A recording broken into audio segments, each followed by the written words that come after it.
Hey everyone, welcome back to the third episode of this crash course. In this lesson, I'm going to show you how to write the overview paragraph. This is the second paragraph in your IELTS writing task 1. So let's get started with some basic information first. So the first thing that you need to know about the overview paragraph is that in the overview, you should not include any specific or numeric details. So this means that you should not be talking about any numbers or numeric data just yet. We talk about numeric details in paragraphs number 3 and number 4. So in the overview paragraph, all you need to do is you simply need to describe some general information about the trends, the differences, or the stages that you see in your infographic. Okay, so just describe some basic information. Now, which basic information you should be talking about?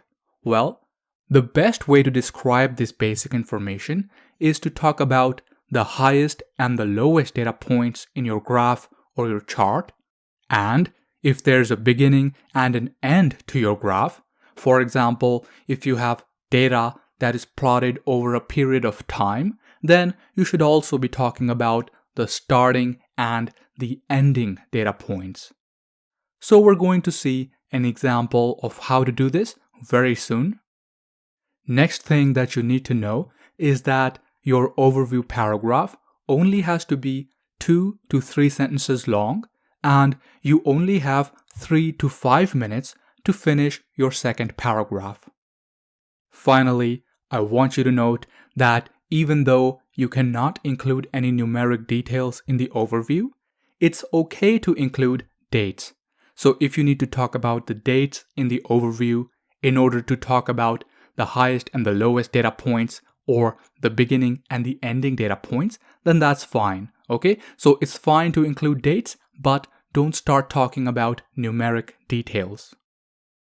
So now let's look at an example of how to do this. So we're going to go back to our previous example. This is our practice question number 1, which you saw in the previous lesson when we wrote our introduction. So in today's lesson, we're going to write the overview for this same question. So if you need to refresh your memory to read this question prompt here, then simply pause the video and read it in your own time. So I'm going to go ahead now and start writing the overview.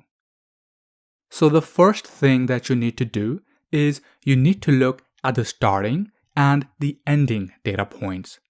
So in this case, our graph starts in the year 1995 and it ends in the year 2002.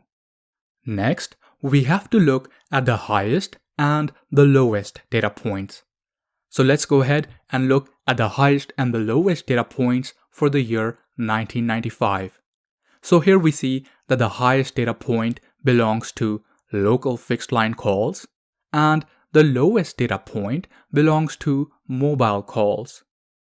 So now we have the highest and the lowest data points at the start of our graph. Now we're going to look at the highest and the lowest data points at the end of our graph. So let's go ahead and take a look.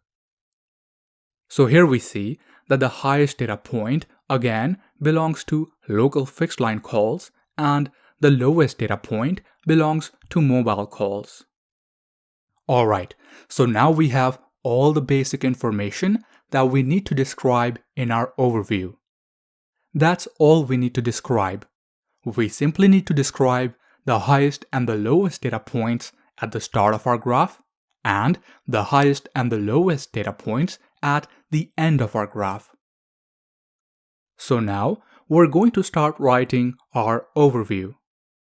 We're going to start off by first talking about the starting data point. So we're first going to talk about the basic trends at the start of our graph. So here's our first sentence.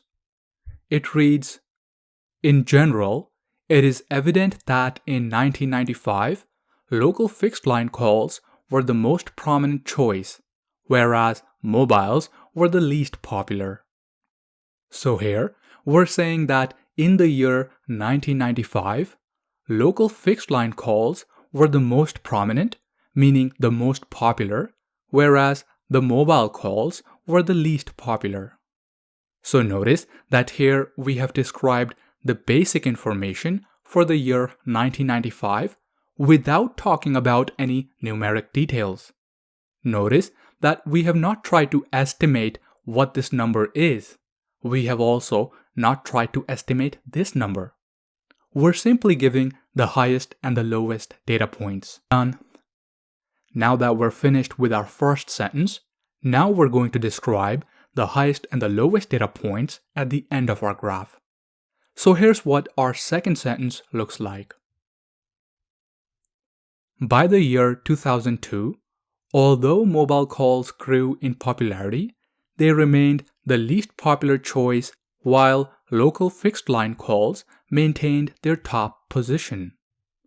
So here, we're saying that by the year 2002, mobile calls had grown in popularity.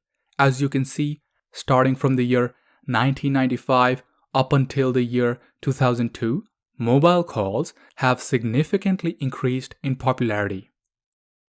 So we're saying that even though mobile calls grew in popularity, they still remained the least popular choice, meaning they still remained the lowest data point, while fixed line calls maintained their top position. So now that we have described all the important data points, our overview is now complete. Sometimes you're going to get a graph in which the data is not plotted over any period of time. So you may just get a static snapshot from a single year, and you may not have a beginning and an end in your graph. In this case, you simply have to describe the highest and the lowest data points. In our future lesson, I'll show you how to answer this type of question as well. So for now, we're going to wrap up this video right here. So far, we have written the introduction for this practice question number 1. We wrote the introduction in yesterday's lesson, and in today's lesson, we have finished the overview. So now, we only have 2 more paragraphs left in this essay, so we're going to talk about how to write these 2 paragraphs tomorrow. So stay tuned for tomorrow's lesson, in which I'm going to show you how to write the specific details. So take care, and I'll see you tomorrow.